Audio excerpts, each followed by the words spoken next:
Fala pessoal, sejam bem-vindos, começando mais um vídeo com muitas informações importantes. Mas antes, eu peço para que você se inscreva no canal, deixe o seu like e compartilhe o vídeo com o máximo de pessoas. Giro na tela e notícias a seguir.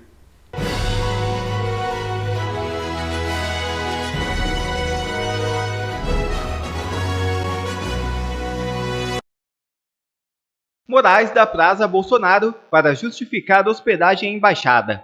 Ex-presidente e aliados estão na mira do ministro do Supremo.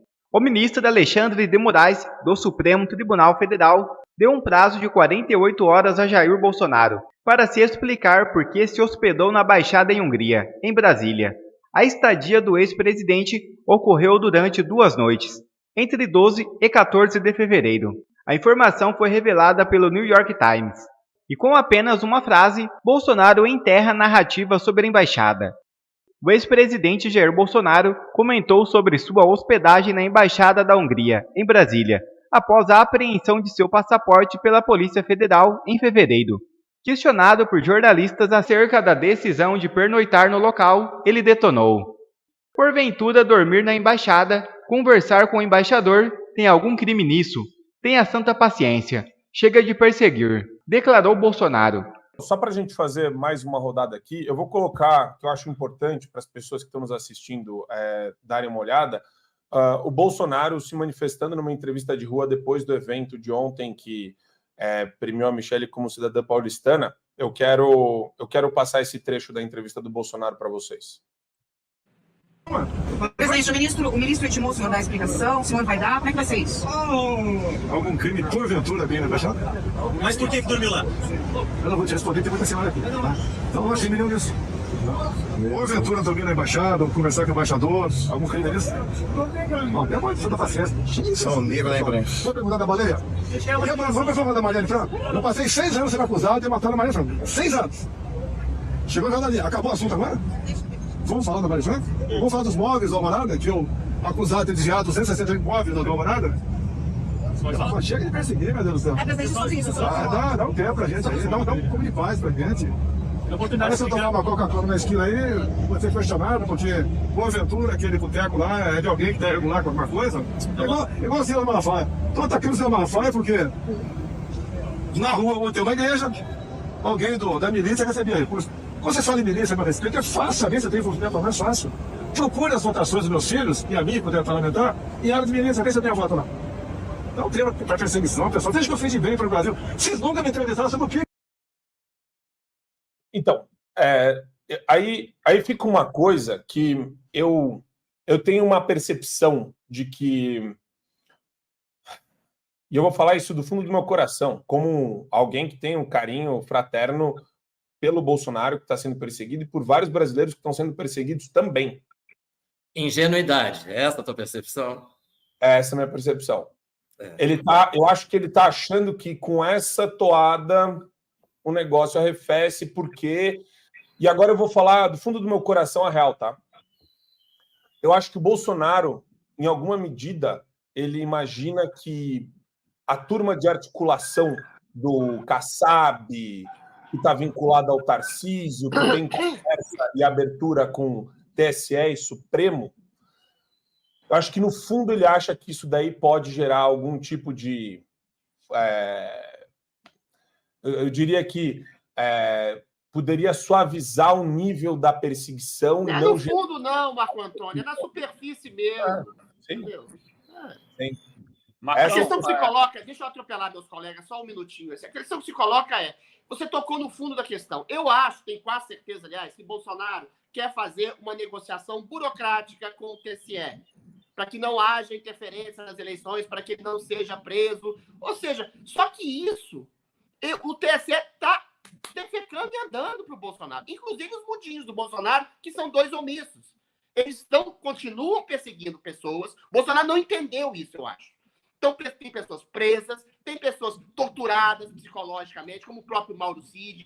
O Bolsonaro vai ser preso, eles estão esperando só, como diz Eliane Cantanhede, um arregimento para que todo mundo seja convencido de que ele deva ser preso.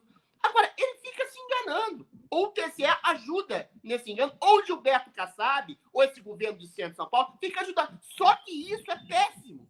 O que impede que Bolsonaro diga ou que ele deixe outros dizer ou que ele deixe outros fazerem manifestações no sentido de alertar não só o Brasil, como que vocês fizeram, vocês junto com os congressistas, você, o Marco Antônio e os congressistas foram para Nova York, para Washington, dizerem ao mundo, o Brasil vive uma ditadura.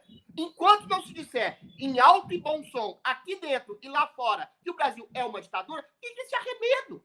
Arremedo democracional. Eu fui na Hungria lá estudar húngaro, como disse o Augusto Nunes ontem. Pelo amor de Deus! Entendeu? Tem que parar de colocar o véu em cima do problema. O problema é, nós vivemos uma ditadura persecutória. Quando todos os congressistas de direita disserem isso, e Bolsonaro disser isso, e quando Bolsonaro liberar manifestações de milhões de pessoas nas ruas para dizer não queremos viver numa ditadura, aí o problema começa a ser arrefecido. Se não, meu querido, Bolsonaro vai ser preso e todo mundo vai na cola dele. Preso também. Eu queria, acho que o Didi queria fazer um tweet. Não, é só porque eu acho que o melhor trecho dessa entrevista aí coletiva ali na frente do Teatro Municipal não passou, que foi quando um repórter perguntou para o presidente, o que é que o senhor foi fazer na embaixada? E ele responde, é melhor ter ido para a embaixada do que ter ido visitar traficante em favela. Isso ali foi o início da fala ali que a gente não passou aí, mas, enfim... Eu tenho uma visão um pouco diferente de vocês. Vocês acham, eu estou achando que vocês estão achando que Bolsonaro está muito ingênuo aí. Ninguém é ingênuo e chega à presidência da República, não, cara. Ninguém é ingênuo e fica 30 anos na Câmara dos Deputados, honestamente. Então explica pra gente, o que o Bolsonaro está fazendo isso? Por que ele não diz que a gente está vivendo uma ditadura? Por que ele não diz? Que ele vai ser preso. Ele diz com outras palavras, ele não diz diretamente. Mas, enfim... São as outras palavras. Ninguém você o que quer dizer. Eu queria ouvir um professor a respeito disso para a gente rodar a pauta, que hoje tem várias pautas também interessantes. Mas, professor, tudo é muito estranho quando a gente enfrenta uma ditadura do Judiciário, do Supremo Tribunal Federal, com o poder absoluto de um ministro, né? Ou do ministro de plantão, nesse caso o Alexandre de Moraes, mas... acho que ninguém sabe dizer o que vai ser depois das 48 horas e da manifestação do Bolsonaro. Não tem mais... Isso é a prova plena de que não tem mais Estado de Direito no Brasil. Os prazos até são a prova disso, a origem do processo, tudo é a prova cabal de que não tem mais um Estado de Direito no Brasil. A questão é o que fazer a respeito disso e se o Bolsonaro... ele está com uma impressão correta da realidade a respeito da premência de uma possível prisão sua. Porque a hora que vier, e a gente estava falando no bastidor isso antes de começar o programa, vai pegar de surpresa, não vai dar para se planejar, não vai dar para ele chegar e falar, vou agora para uma embaixada. Vai chegar a Polícia Federal... Eles vão colocar a gente, guarda, na frente da embaixada da Hungria, da Argentina, dos Estados Unidos, eles vão se cercar. Deixa eu só... O plano ele já tinha feito, cara. Ele já teria feito isso se o plano dele fosse se entregar ao embaixado. É se proteger da iminência de uma prisão imediata. É o seguinte, meu amor, eu vi o professor a respeito disso. Vamos lá. Não, bom, eu acho que o Alexandre de Moraes não vai cometer o mesmo erro que o Sérgio Moro cometeu quando decretaram a prisão do Lula, né? Aquilo foi um erro terrível, né? Ele avisou com acho que 24 ou 48 horas de antecedência, você tem até daqui a 24 ou 48... Aí fizeram aquele circo que todo mundo lembra, lá em São Bernardo, né? O Lula no meio, lá no palco, com aquela militância toda, aquela gente horrorosa lá da Uni, pessoal da... Teve uma desembargadora de São Paulo que foi lá, subiu no palco para prestar solidariedade ao réu cuja prisão tinha sido decretada e não estava se entregando. Vai uma desembargadora, né, e sobe lá para prestar solidariedade a ele. Então, o Alexandre de Moraes é mais esperto do que isso. Então, se ele decretar a prisão, vai ser, como foi dito aqui, né? Não vai avisar com antecedência, de manhã cedo a polícia vai estar lá, vai capturar o Bolsonaro, vai levar para a prisão, tudo isso.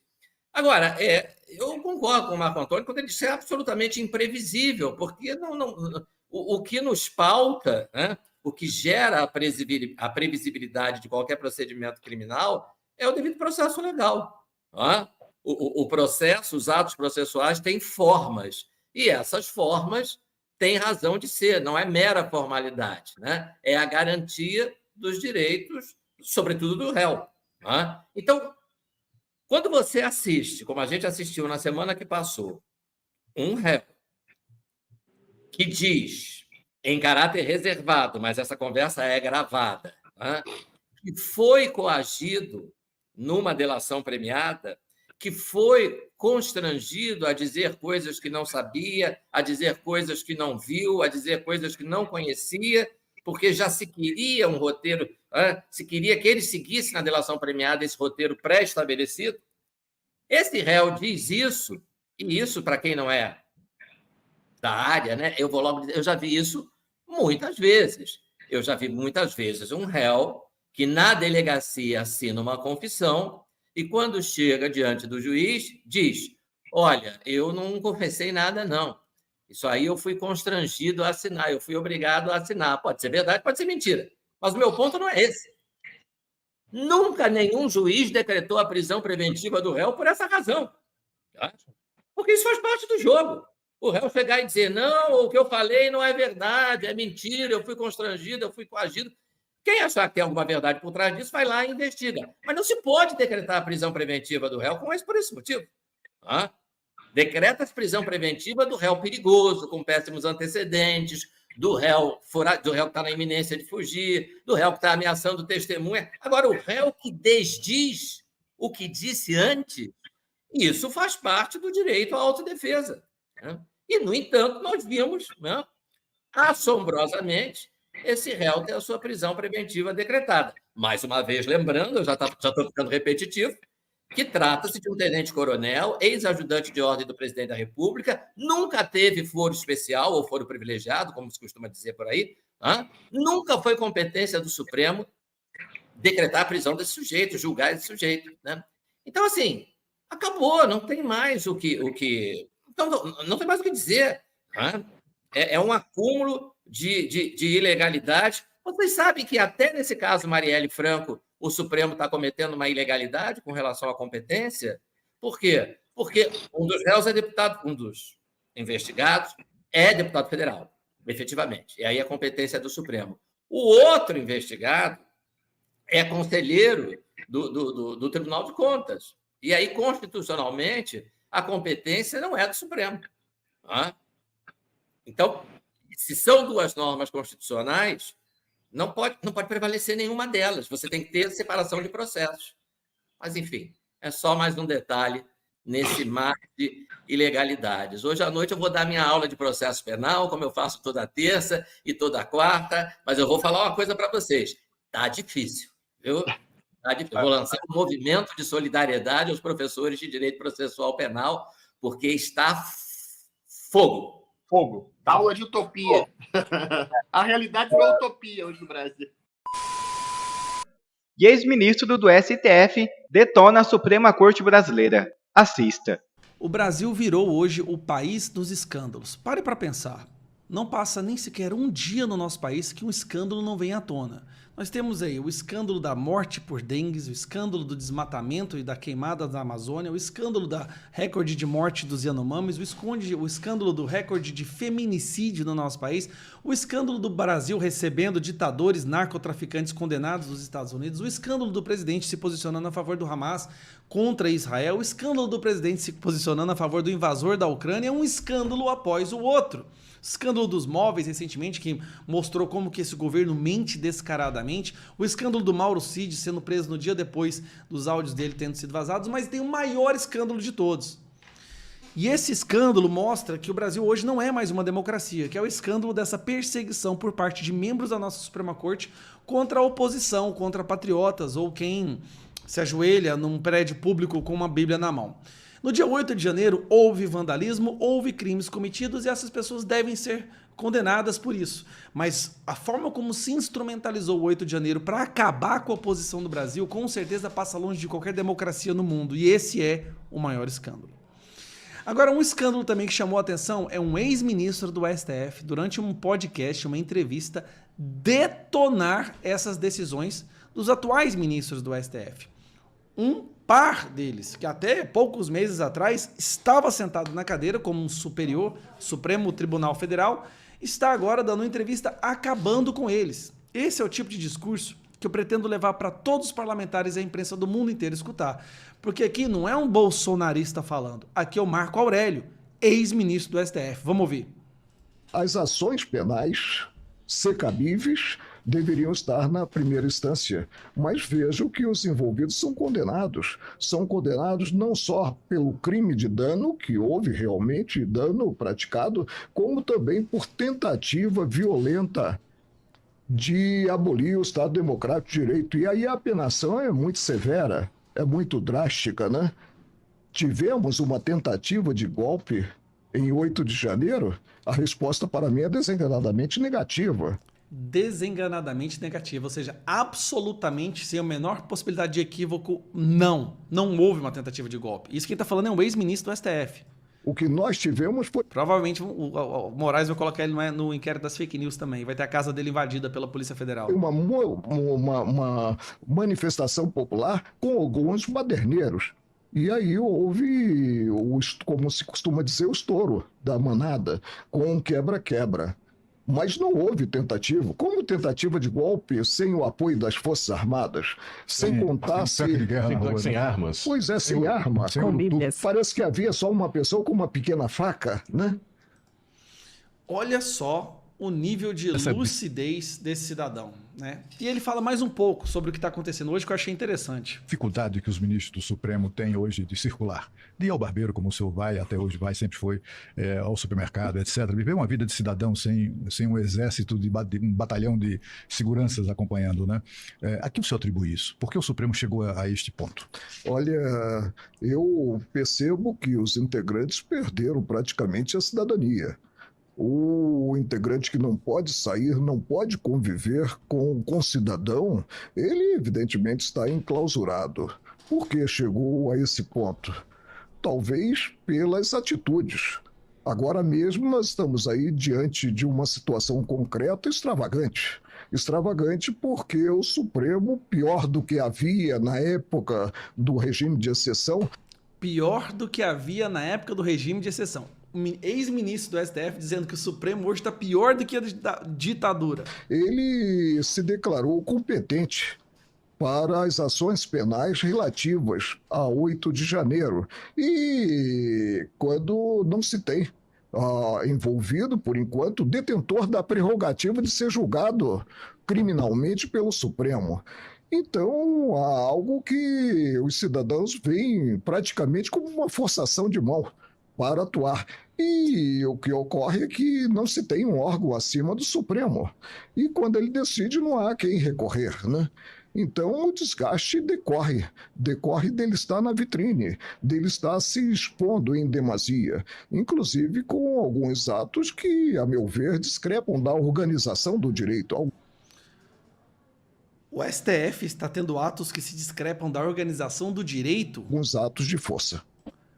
Ele está descrevendo de uma forma muito eufemista uma ditadura do judiciário, que é o que 47% da população hoje no Brasil já acredita, de acordo com a pesquisa do Atlas Intel. 47% acha que o Brasil já não é uma democracia, é a ditadura do judiciário.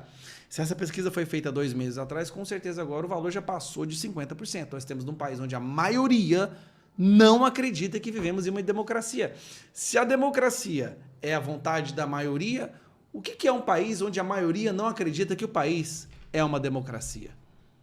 Fica essa pergunta para uma resposta que sabe para os historiadores no futuro. Um abraço. E Moraes revoga medidas cautelares de morador de rua absolvido do 8 de janeiro. Mendigo ficou preso por 11 meses, mesmo sendo inocente. O ministro Alexandre de Moraes, do Supremo Tribunal Federal, revogou as medidas cautelares de Geraldo Silva, em virtude da absolvição do morador de rua, pelo 8 de janeiro. Silva ficou detido 11 meses na Papuda, mesmo sendo inocente. O mendigo foi à manifestação apenas por curiosidade. Em depoimento, Geraldo Silva afirmou não ser bolsonarista, pois sequer teria como votar, devido ao seu título de eleitor estar irregular. Ele contou ter ido à esplanada dos ministérios para ver o que estava acontecendo. E com relatório fraco da PF, Câmara pode determinar ainda hoje a imediata revogação da prisão de Chiquinho Brazão. É isso mesmo. A Comissão de Constituição e Justiça da Câmara vai votar nesta terça-feira, 26, pela manutenção ou revogação da prisão preventiva do deputado Chiquinho Brazão, acusado junto com seu irmão, o conselheiro do TCRJ, Domingos Brazão, de ser o mandante do assassinato da vereadora Marielle Franco em 2018. O deputado Darcy de Matos foi escolhido para apresentar um relatório sobre a prisão, comunicado oficialmente a Arthur Lira na segunda-feira pelo ministro Alexandre de Moraes. A Constituição determina que os membros do Congresso Nacional não poderão ser presos, salvo em flagrante de crime inafiançável. E neste caso, os autos serão remetidos dentro de 24 horas à casa respectiva, para que, pelo voto da maioria de seus membros, resolva sobre a prisão. Estamos estudando o processo, afirmou Darcy de Matos. O relatório da PF relata dificuldades em obter após 6 anos prova cabal contra os suspeitos presos preventivamente por ordem de Alexandre de Moraes. Esse fato pode ser crucial para a decisão da Câmara. Quer ver mais conteúdos como esse? Então inscreva-se agora mesmo no canal e ative o sininho das notificações. Assim você não perde mais nenhum conteúdo que é postado aqui no canal. E também já deixe o seu like para o YouTube ajudar a divulgar o nosso trabalho. Fico por aqui e que Deus abençoe a todos. Brasil acima de tudo e Deus acima de todos.